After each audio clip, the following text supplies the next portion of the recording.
नेपाल में कौन बनेगा पीएम, बालेन सुशीला हुए पीछे। ट्रंप के करीबी चार्ली किर्क की गोली मारकर हत्या। इजरायल से पंगा लेगा पाकिस्तान, पीएम शहबाज का ऐलान। न दुबई न चीन, इस जगह छिपे हैं केपी ओली। नेपाल में जेल से फरार 13,000 से ज्यादा कैदी। नमस्कार, मेरा नाम है शालिनी और आप देख रहे हैं द न्यूज़ 15। स्वागत है आपका हमारे खास प्रोग्राम दुनिया के हालचाल में। चलिए नजर डालते हैं इन बड़ी खबरों पर विस्तार से। नेपाल में हाल के भ्रष्टाचार विरोधी आंदोलन के बाद काठमांडू के मेयर बालेन शाह और पूर्व मुख्य न्यायाधीश सुशीला कर्की के पद लेने से इनकार करने के बाद नेपाल विद्युत प्राधिकरण के पूर्व प्रमुख कुलमन घिसिङ को अंतरिम सरकार की कमान सौंपी गई है। कुलमन को एक ईमानदार और भरोसेमंद व्यक्ति माना जाता है, जिन्होंने देश में बिजली कटौती खत्म की थी। अब वे नए चुनाव होने तक देश चलाएंगे। जेनजी आंदोलन ने इसे बड़ी जीत बताया और एक अंतरिम परिषद बनाने का फैसला किया। पहले बालेन शाह को अंतरिम सरकार का नेतृत्व करने के लिए चुना गया, लेकिन उन्होंने मना कर दिया। फिर सुशील कर्की का नाम आया, पर उन्होंने भी संवैधानिक दिक्कतों और उम्र की वजह से नाम वापस ले लिया। प्रदर्शनों के बाद, जिसमें संसद में आग लगाई गई और 30 से ज्यादा लोग मारे गए, नेपाली सेना ने देश की कमान संभाली।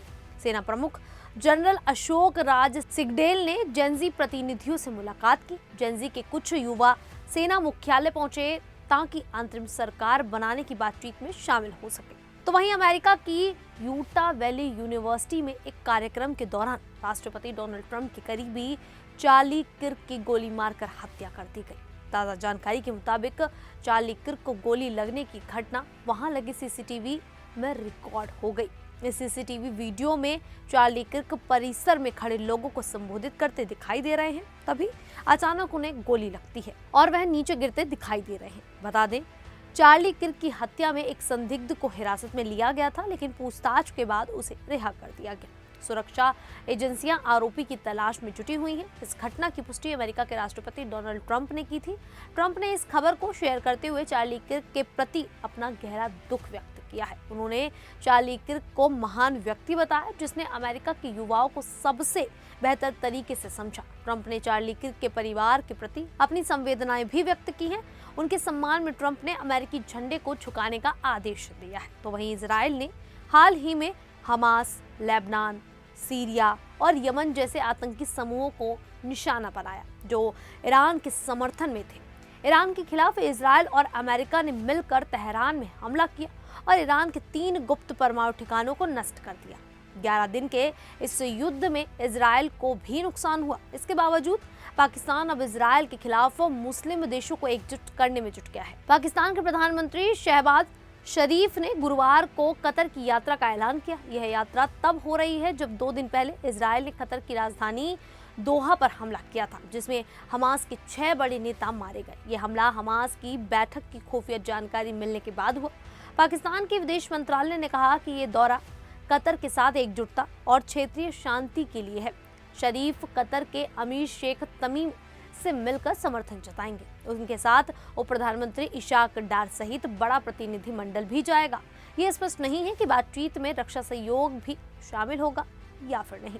तो वहीं नेपाल में युवाओं के जोरदार प्रदर्शन ने 2 दिन में ही सरकार को हिला दिया। दबाव इतना बड़ा था कि प्रधानमंत्री केपी शर्मा ओली को इस्तीफा देना पड़ा। इस्तीफे के बाद अब वहां उड़ी कि वे दुबई या चीन चले गए, लेकिन ओली ने फेसबुक पर एक पत्र लिखकर साफ किया कि वे नेपाल में ही हैं और शिवपुरी में नेपाली सेना की सुरक्षा में रह रहे हैं।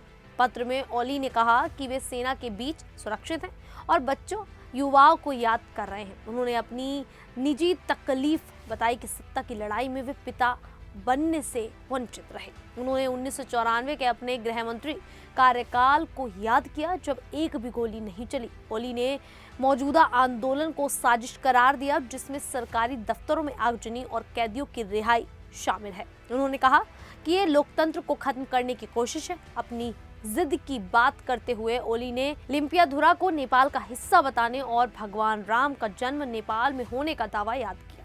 उन्होंने कहा, देश की व्यवस्था उनके लिए सबसे अहम है, जो लोगों को बोलने और सवाल उठाने का अधिकार देती है। तो वहीं नेपाल में सोमवार से शुरू हुआ जेनजी का विरोध प्रदर्शन मंगलवार को भी जारी ही रहा। प्रधानमंत्री केपी शर्मा ओली के इस्तीफे के बावजूद देश में हालात बेकाबू हैं। इस अफरा तफरी में जेलों से 13,572 कैदी भाग निकले।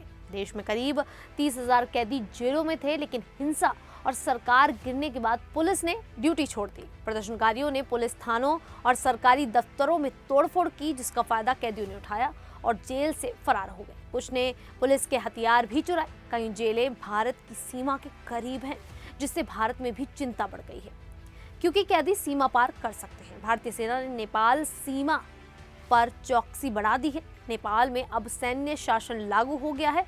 सेना प्रमुख अशोक राज सिंहदेल ने प्रदर्शनकारियों से शांति और बातचीत की अपील की है। इस बीच अंतरिम सरकार बनाने की चर्चा चल रही है। काठमांडू के मेयर बालेन शाह और पूर्व मुख्य न्यायाधीश सुशील कर्की के नाम सामने आए, लेकिन दोनों ने पद लेने से मना कर दिया। अब नेपाल विद्युत प्राधिकरण के प्रमुख कुलमन घिसिक को अंतरिम सरकार की कमान सौंप दी गई है। खैर, अब इस पूरे मुद्दे को लेकर, खास करके नेपाल के पूरे हालातों को लेकर आप लोगों की क्या राय है, आप हमें कमेंट करके जरूर बताइएगा। अभी के लिए इतना ही, फिर हाजिर होंगे ऐसी ही देश और दुनिया से जुड़ी बड़ी खबरों के साथ। तब तक के लिए देखते रहिए द न्यूज़ 15।